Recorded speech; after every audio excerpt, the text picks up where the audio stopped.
Hey everyone, today I went to the flea market and I found some really cool stuff. First up, here's this little figurine of Fred Flintstone. Yeah, the John Goodman one from the live action movie in his little water buffalo bowling outfit. Isn't that cool?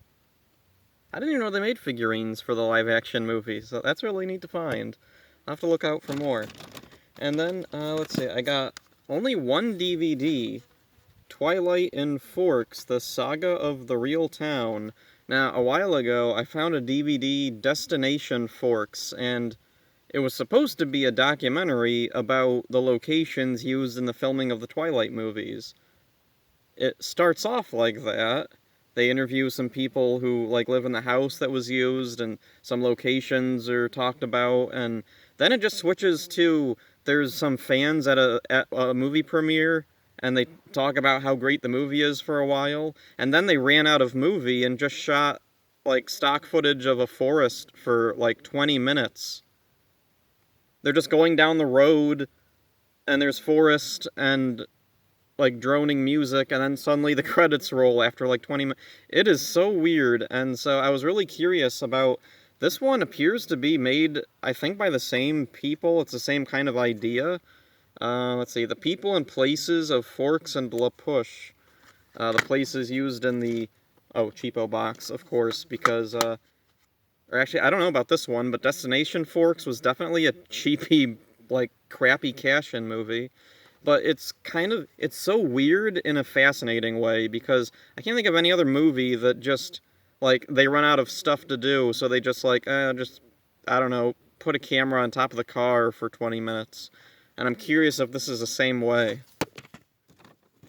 And then this is a really cool thing. I found a whole bunch of Adventures in Odyssey cassette collections. And the cool thing is they're not the random episode collections, they're the actual volumes. There's two different types of Adventures in Odyssey cassette collections. There's these ones that go in volume order, and then there's random episode compilations that would select specific episodes that usually centered around a similar theme and put them together. I have one called Drive Time, and it collects a bunch of episodes that have to do with cars. Oh, and let's see. Okay.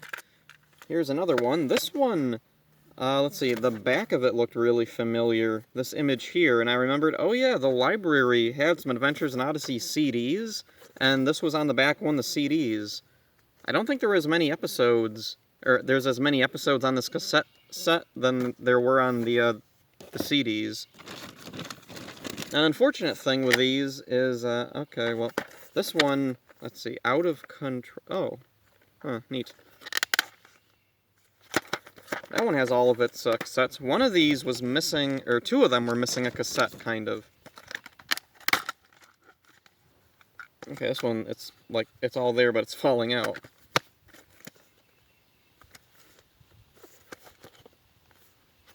The artwork on these is really interesting. Okay, so these must be the two, okay, there it is. This one's missing a cassette. Oh well.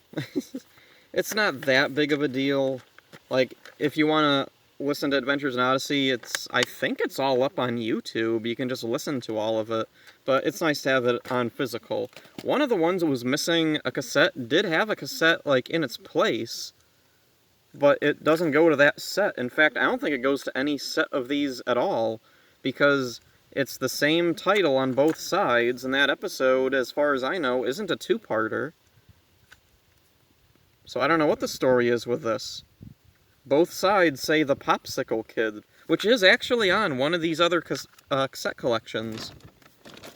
And then here we got the last one, with the bad guy of the series, Edwin... what was this guy's name? Blackguard. Regis Blackguard, okay. Edwin Blackguard was his brother, who was actually a good guy.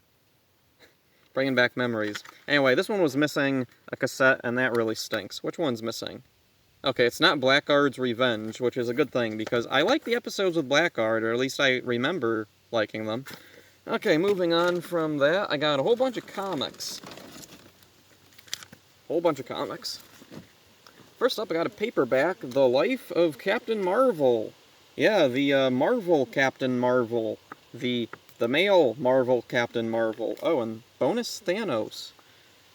I'm not the biggest fan of the Marvel Captain Marvel. Oh, Marvel. Okay. I'll just call him that from now on. So, I like the DC Captain Marvel. Marvel, though, I don't know, I've just never really been super into him. I do like when Marvel does cosmic things, like I have some old Adam Warlock comics and Guardians of the Galaxy stuff, and those are all cool, and Silver Surfer, but for whatever reason, Captain Marvel just never really appealed to me, for whatever reason. So, I don't know, I'll give it a read, maybe I'll like it better this time around. And, oh, speaking of Guardians of the Galaxy, here we got Guardians of the Galaxy number 15. Yeah, don't have this one. I think I would remember. Although that girl there looks familiar. Maybe she's in another issue that I do have. Is that even a girl? Yeah, I think it's a girl. Oh, and there was a whole bunch of classic X-Men comics. So here we got the Dark Phoenix saga. Not sure if I actually have that one or not. I don't think I do. And, oh yeah, there was a Marvel Age comic, which I just tossed in there because they were only 25 cents. Oh, and that was something that Captain Marvel won. The whole reason I got that was because it was also 25 cents. And here we got a Marvel Superheroes Summer Special X-Men. Neat. I like these, all these special annuals. These were a cool thing. Kinda wish they still did those. And here we got another X-Men Classic comic with some really bad spine, ripped spine roll problems, and the interior's falling out, unfortunately, but I didn't get these for, like, collector's items. I got these to read them, basically. Oh, and speaking of comics that aren't in very good shape, here we got Wolverine 95. Yeah. When I was going through the stack of comics they had, I saw this.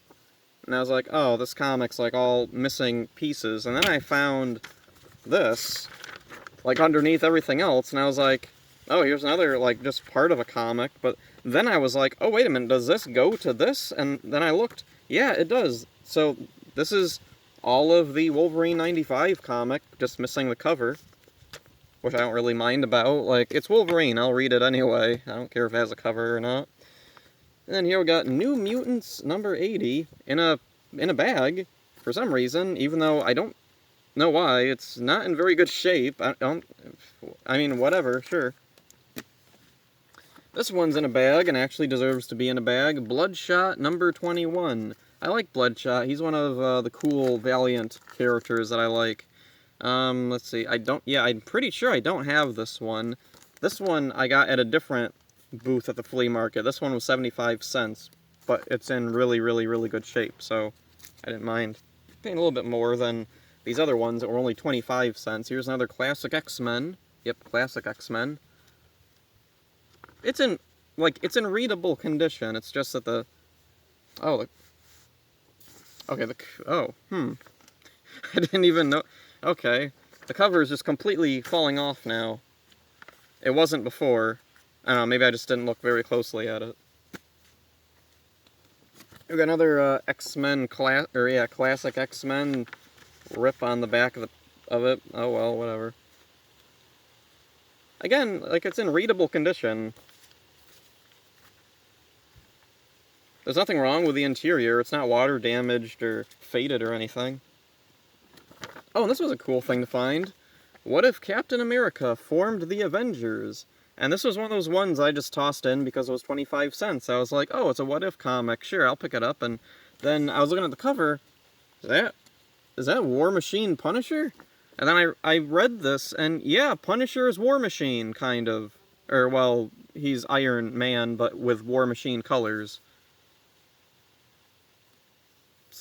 So that was pretty cool, and it makes me wonder, was that the inspiration for when Punisher did become War Machine for a while, a couple of years ago? Huh. So that was cool. Always neat to find an unexpected Punisher thing. And then here we got, let's see, X-Men Liberators number 2. So this was some kind of spin-off miniseries or something? I don't know what this is. Anyway, it's in a bag.